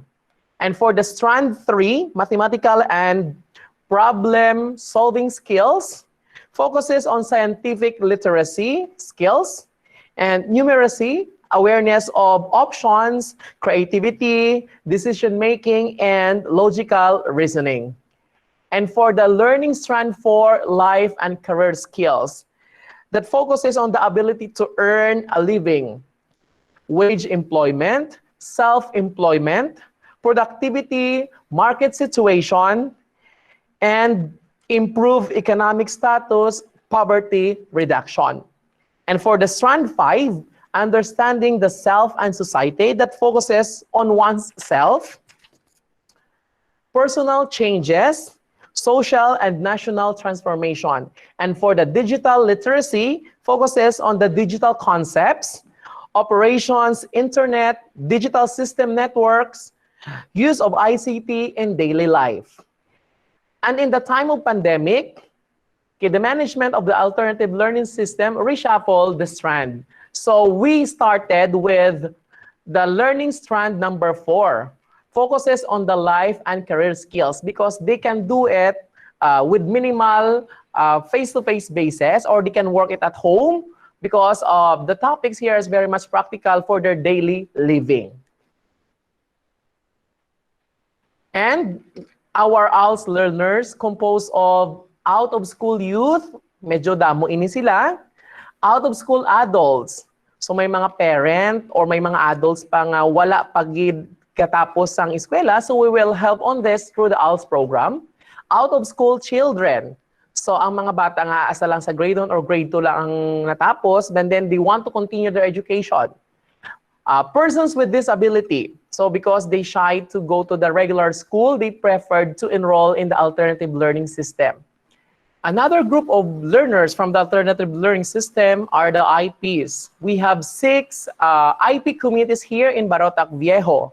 So sa pag-ulan sa ate, sa amo nagbaha. So we have 6 IP communities. Okay, aside from the famous Nagpana IP community, we still have 5.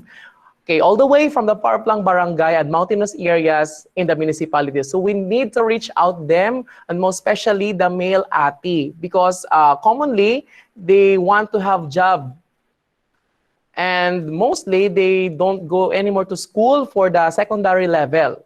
So with that, we give assistance to them so that they can graduate their secondary level. Okay.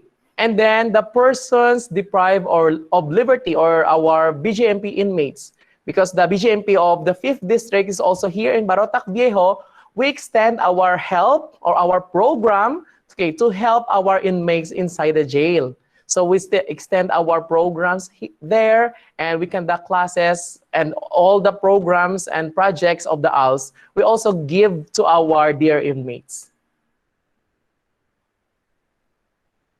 So, the impact of our collaboration of the different stakeholders. Okay, the Barotac Viejo is the only municipality with the numerous number of community learning centers. We have 16 community learning centers. 21st century community learning centers with complete facilities and equipment. We have the famous school in the market because our main center is in the market with complete and advanced learning materials. We have 7 permanent learning facilitators. And with the highest enrollment rate and the municipality in the region with the most number of A&E test takers and passers.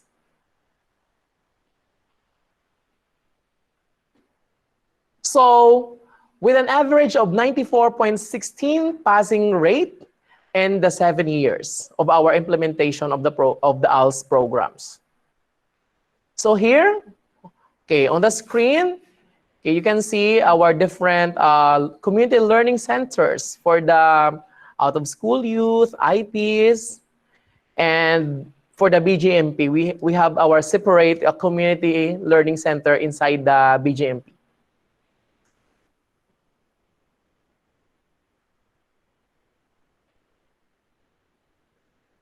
So, with the impact of our programs, improve learners and for the academic performances, we have here on the screen from 2012 to 2018, as you can see, okay, we have somehow high passing rate to our examinees or exam takers. And in 2014 and 2015, we have the 100% passing rate for our examinees in our alternative learning program. And for the past 7 years of implementation, we have our tracer study to locate our learners kung diin na sila subong. So on the screen, you can see we have almost, we have 700 learners graduated with our program. So 5 of them are college graduates. Okay, we have 119 ongoing tertiary education students, 32 senior high school learners, 259 employed locally. We have 28 OFW, and we have 18 engaged in small enterprise and business. So with that, we can say that our program is very much successful because we touch 700 lives to change, okay, for the better.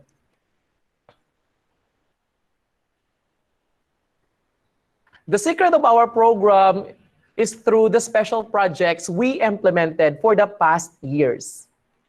In 2014, we have the Project BENG, or Bringing Education for National Growth. Okay.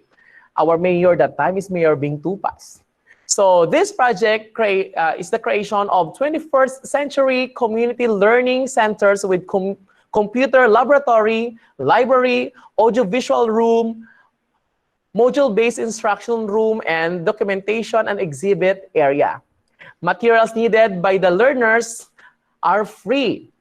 Air-conditioned room, Wi-Fi connected, 24/7 CCTV covered. And local government unit, our partner in realizing the goal. So big help gid ini ang amon nga program in 2014. So with this,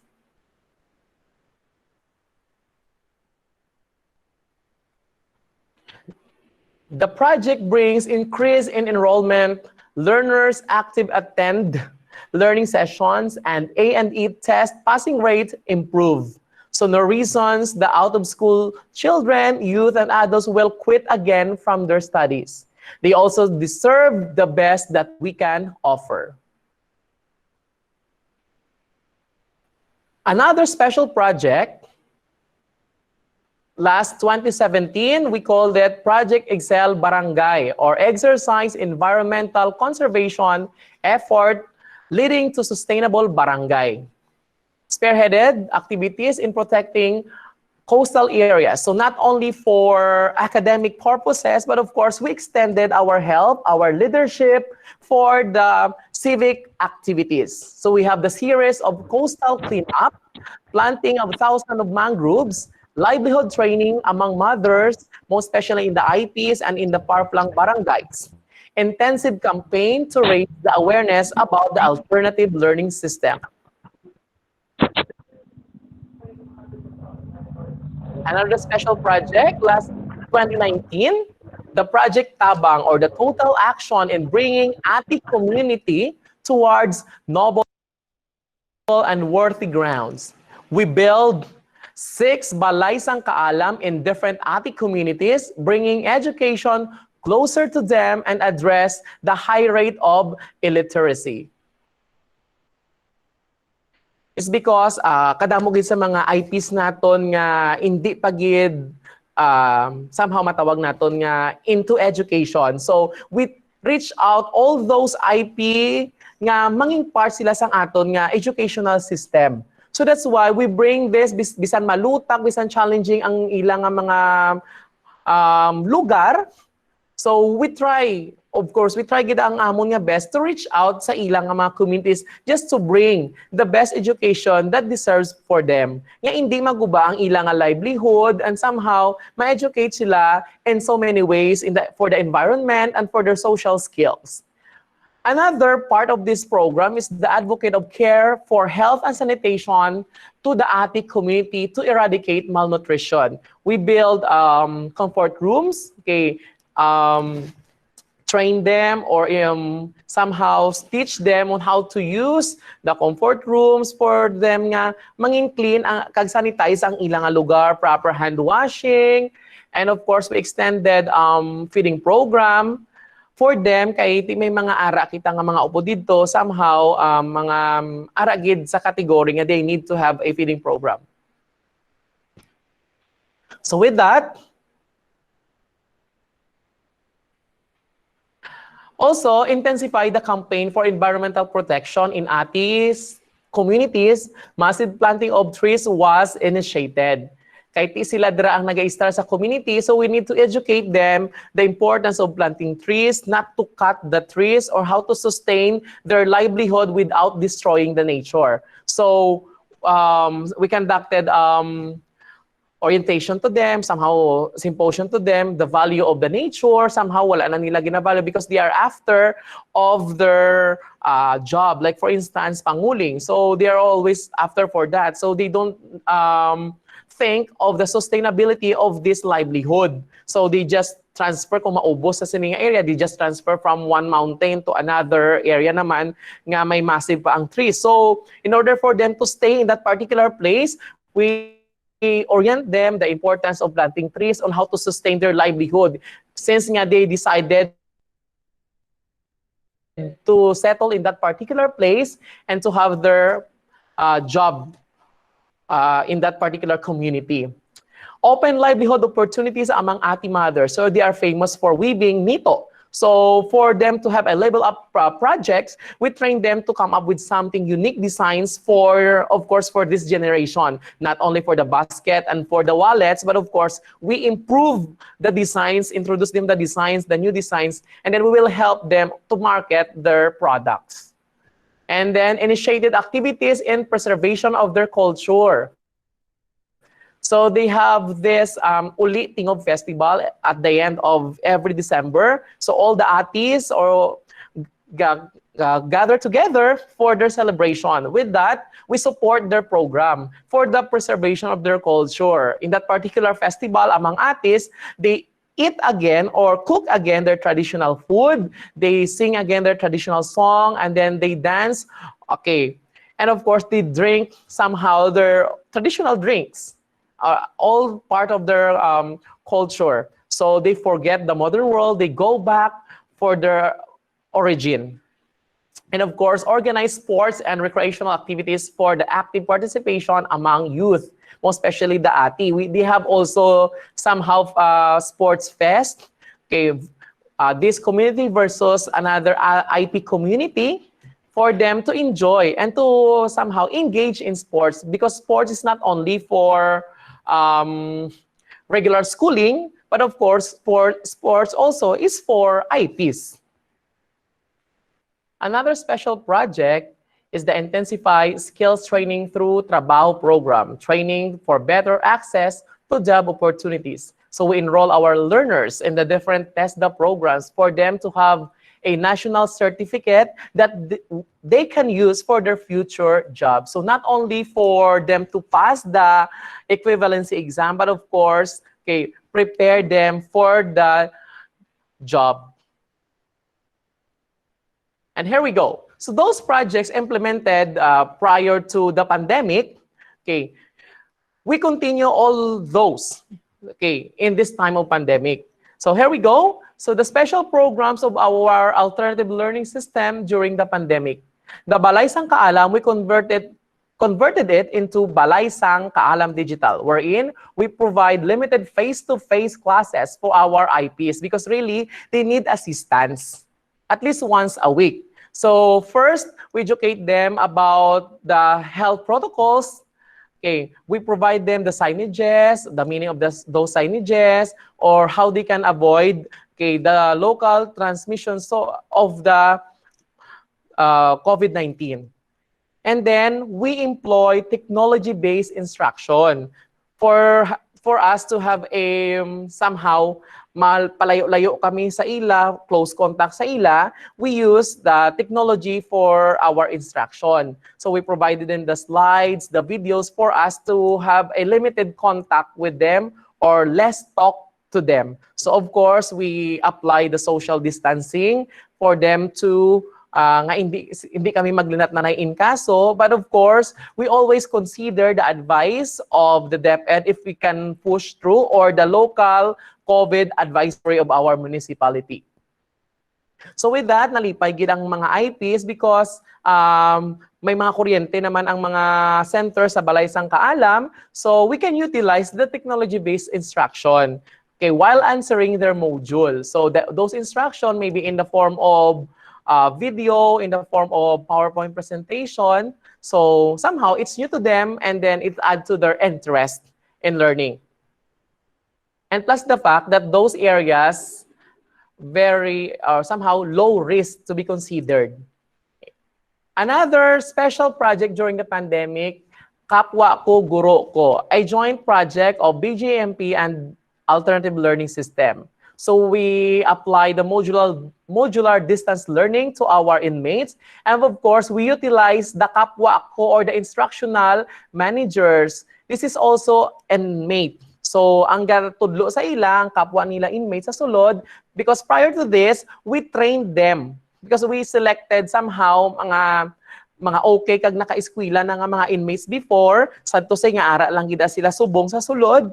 So we trained them nga to help us. Nga mabuligan man ang ilaman nga upod nga inmates, okay, to improve, okay, and to be part of the educational system. So na-train namon sila, okay, and we use them or they help us, okay, during the pandemic because they are the one serves as the teacher for their inmate, for their what you call this, upod nila sa sulod sang selda.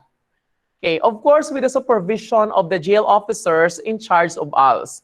Okay, so very strict ang protocol implemented by the BGMP because we sent the module and then after a week pa nila tandugon and then for the retrieval, okay, they just hold the answered modules or the answered activities and then after a week pa naman sila pwede waon. And then we will have a constant communication with the jail officer in charge of ALS for the success of our implementation of the ALS during the pandemic inside the BGMP.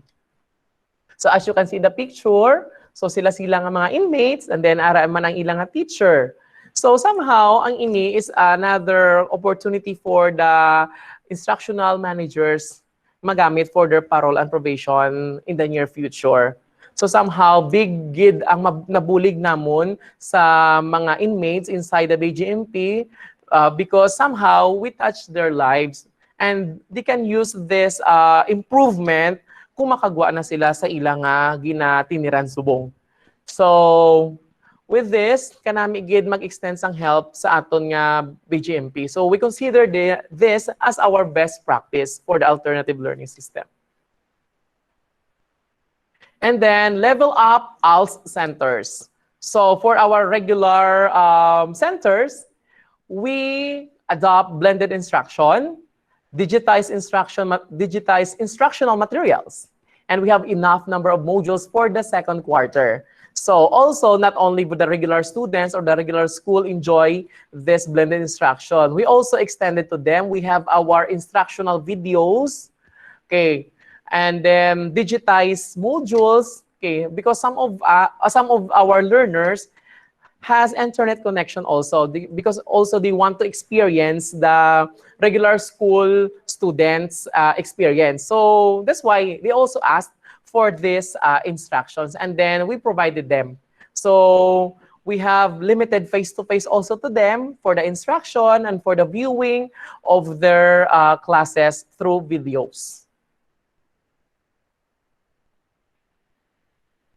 So another, in 2019, a breakthrough for ALS due to the alignment of the curriculum to K-12 implementation. New subject added, the digital literacy, but computer are not enough to address the learning needs. So for the total of 573 learners, we only have 14 computers, but we have our schedule to cater all those learners. So we give them their schedule, and then they just go to our center. We started weeks ago. Okay, we have now our ICT training for them to become digital literate.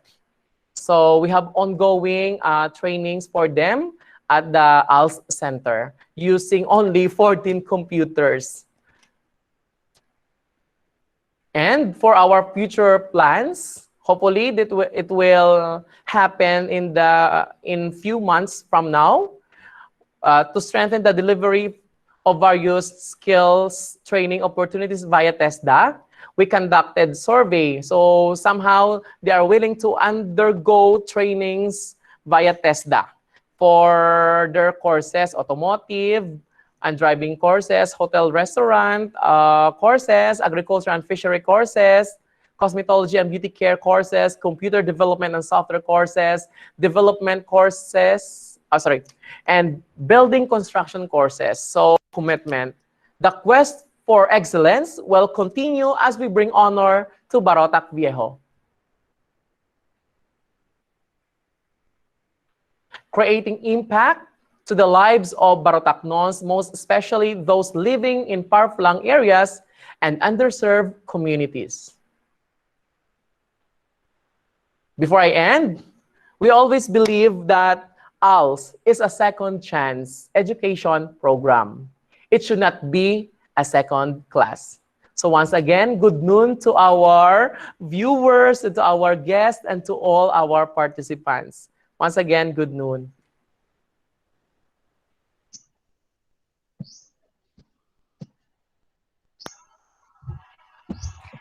Good day, everyone. So I am here to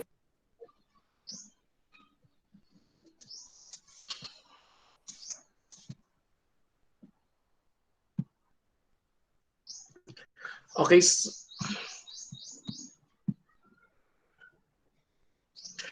Okay, so those are the promising practices during this time of pandemic. Again, the RBI, the social media engagement. Another is the students using online tools, and of course, the alternative learning system for the inclusive education. So if you have any question and queries, our open forum will start now, or starts now. If you have any question, classmates and our guests and our participants.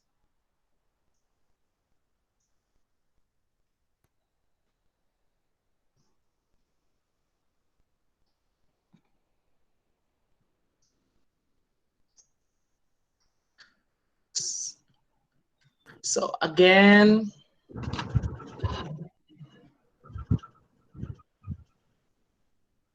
okay, so we will reserve your question later for our group chat discussion. So for now, okay, we will proceed to the giving of certificate to our participants. And okay, so I'll turn over you now to Ma'am Joanne to do the honors for the giving of e-certificate.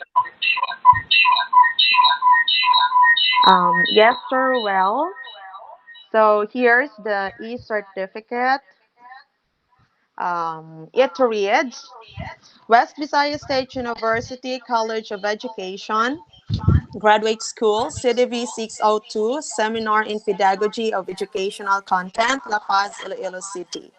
Awards the certificate of recognition to Joane L. Guerero in grateful recognition and appreciation for sharing her expertise as a resource speaker in the webinar entitled Promising Educational Practices During the Pandemic, given this 28th day of December 2020 from 10:30 a.m. to 1:30 p.m. via Google Meet.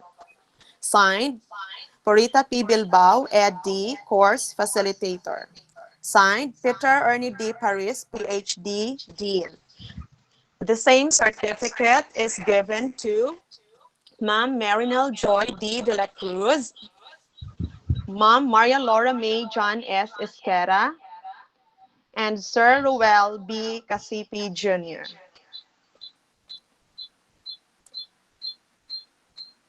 So congratulations to our speakers. This time we'll proceed with the closing of this webinar.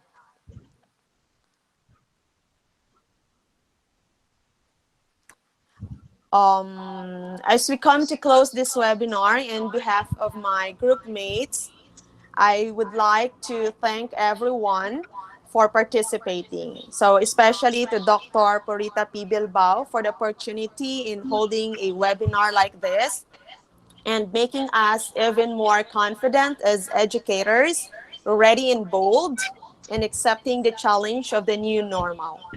This simply implies that pandemic cannot hamper quality learning and teaching, for here we are, ready, brave, and all passionate in keeping our passion for teaching as well as learning alive despite time delays and technical difficulties.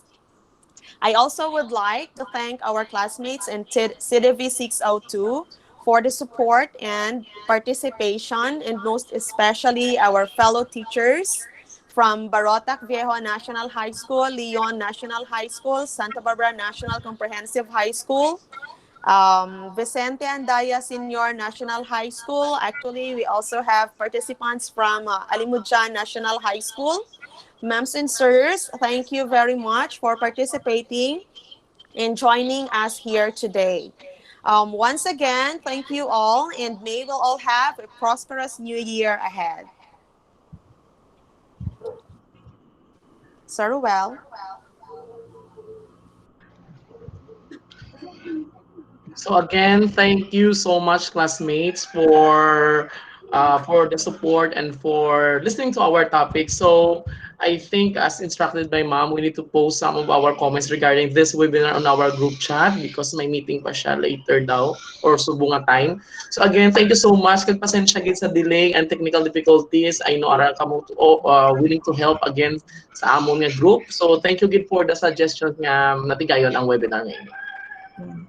May I say, Ruel, congratulations to your group. Before I jump off to another meeting, you did it, but we will have to have the gains as we have done in the first group, and each one should also post to whatever they can suggest for the third group.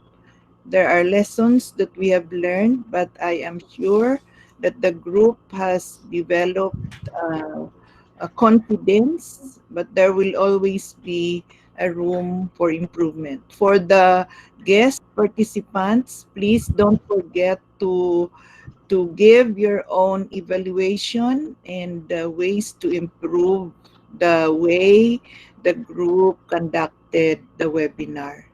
All of you, our participants, are capable of doing this too. So we are building the human capability in our graduate program, and this is the last facet of the course. So congratulations for all the effort of the third group, that of the group of Leia and the others. We have to pick up some lessons from today. So, Happy New Year to all of you. And may your 2021 be better than the 2020. God bless. Okay, thank you so much, ma'am. So please on your camera for the documentation, please.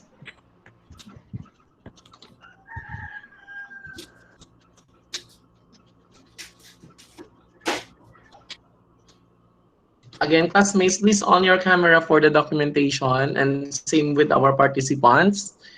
Okay, so again, thank you so much, ma'am, for the suggestion. And don't forget to connect with our evaluation link at the same time to post suggestions on how to improve our work the next time around. So again, thank you so much, and please on your camera.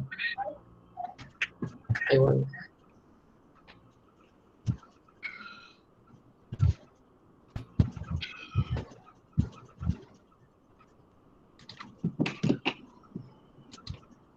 So classmates, thank you, Gid, and see you on the next webinar together with Ma'am Leia's group. So again, Happy New Year, everyone. January 9, everybody in the class should be present. Okay, bye-bye. Bye-bye. Bye, ma'am. Bye. Yeah. I think I know some of your participants. We had been with West Visayas before, pero medyo nagwapo na sila kag nagwapa. So daw hindi ko na makilala. Glad that you are joining the group. Bye.